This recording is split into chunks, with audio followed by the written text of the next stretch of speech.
সব সময় তো হাসির ভিডিও দেই, তোমাদেরকে হাসানোর চেষ্টা করি। আজকে কিছু তথ্য দেই, বুঝছো?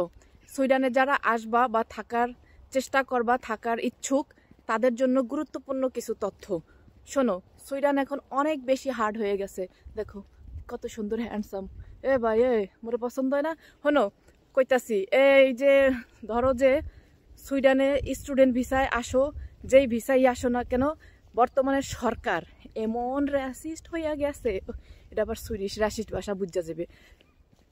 কি করতেছে জানো? অনেক দেশি মানুষ এই দেশের ভিসা না পাইয়া পর্তুগালে বাগদাছে। কারণ পর্তুগালে হইছে ভিসা একদম মনে করো যে ইজিতে পাওয়া যায়। আর এখানে আগে ছিল, এখন কেন সরকার এত হার্ড হয়ে গেছে জানো? হার্ড হয়েছে এজন্যই যে এইখানকার ম্যাক্সিমাম এই ফুমালিয়ান আরব ফারব এরা আইয়া অনেকগুলা করে বাচ্চা ফুটাইতে মনে করো ঘরে বইয়া বইয়া সোশ্যাল খায়। হ্যাগলিয়া মনে করো যে আমরা যারা কাম কাজ করি হ্যাগরাও মনে করো সুযোগ সুবিধা থেকে বঞ্চিত হয়েছি।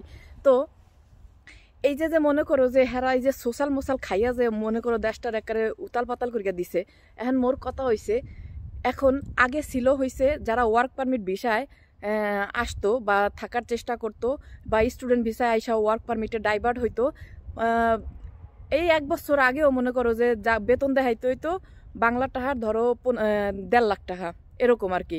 কিন্তু এখন বর্তমানে ডাবল হয়ে গেছে, ডাবল। এখন হলো তোমার 27,500 টাকার মতন দেখাইতে হয়, মানে 2,70,000 75,000 এমন আর কি এক্স্যাক্ট। আবার মনে হয় একটু আপ ডাউন হয়েছে, তথ্য একটু ভুল হইতে পারে, কিন্তু এরকম ডাবল হয়ে গেছে। এজন্য অনেক কোম্পানি থেকে এখন ওয়ার্ক পারমিটও দেয় না। এজন্য খুবই কষ্টদায়ক এবং জানি না কে থাকতে পারবে কে থাকতে পারবে না। আর এত কঠোরভাবে করে ফেলেছে এবং বর্তমানে যে কোম্পানিগুলো আছে হেরাও এত টাকা দিয়ে কাউকে ওয়ার্ক পারমিট দিতে চাইতেছে না। এজন্য সুইডেনডারে মনে করো কি করবো, অনেক হেটও করি আবার অনেক ভালোবাসি, ঘৃণাও করি আবার অনেক প্রাণ থেকে ভালোবাসি। অনেক দিক দিয়ে অনেক ভালোবাসি, অনেক দিক দিয়ে অনেকভাবে আমি ঘৃণাও করি।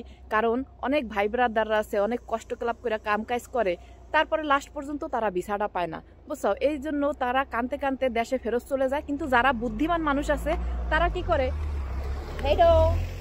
তারা কি করে, ধরো যে তারা সুইডেনে থাকে কিন্তু পর্তুগালে যায় টুপ করে এক ফাঁকে যাইয়া হেরা মনে করো যে এই ভিসাটার মানে কইরা আসে, অ্যাপ্লাই করে আসে। সুইডেনে না হইলে ওই দিক দিয়ে মনে করো যে পর্তুগালের ভিসা হইতে থাকে, প্রসেস চলতে থাকে। আর এইদিকে মনে করো যে সুইডেনে না থাকতে পারলে ওই টুপ করে ওই ভিসা চলা অবস্থায় ওইটা মনে করো নিয়ে আসে, হয়ে যায়, তারপর আবার তারা সুইডেনে থাকা শুরু করে।